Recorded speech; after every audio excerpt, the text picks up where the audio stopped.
Shalom semuanya, kembali lagi bersama saya Andreas di segmen khotbah 3 menit, dan kita masih melanjutkan tentang iman Nuh ya, terutama mengenai dosa yang dilakukan oleh angkatan Nuh.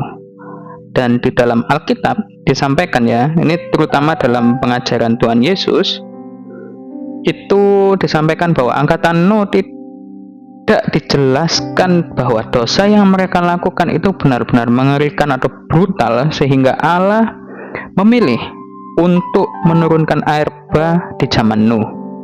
Dan Yesus sendiri menyampaikan bahwa apa yang mereka lakukan di dalam kitab Matius itu ya, apa yang mereka lakukan itu hanya makan, minum, kawin, dan mengkawinkan. Dengan kata lain, ini sama persisnya dengan apa yang kita lakukan pada zaman-zaman ini. Ya, kita hanya sibuk dengan perkara makan, minum, dan kawin mengkawinkan gitu ya, tanpa sadar hal itu telah membuat kita berdosa, atau mungkin juga membuat kita jauh daripada Allah. Dan Alkitab pada beberapa waktu yang lalu di short itu ya, menjelaskan kepada kita bahwa dosa itu tidak hanya soal membunuh, mencuri, menipu gitu ya, atau hal-hal yang lain yang mungkin kita anggap brutal dan begitu luar biasa, tetapi kita bisa lihat bahwa hanya dengan membenci saudara ya, kita juga bisa berdosa. Hanya membenci ya, ini kita belum melakukan apapun, hanya membenci di dalam hati, lalu tidak berpegang kepada kebenaran ya, tidak mengikuti kebenaran, meskipun kita ke gereja, kita beribadah gitu ya, rajin memberikan persembahan dan sebagainya, itu juga menjadi berdosa.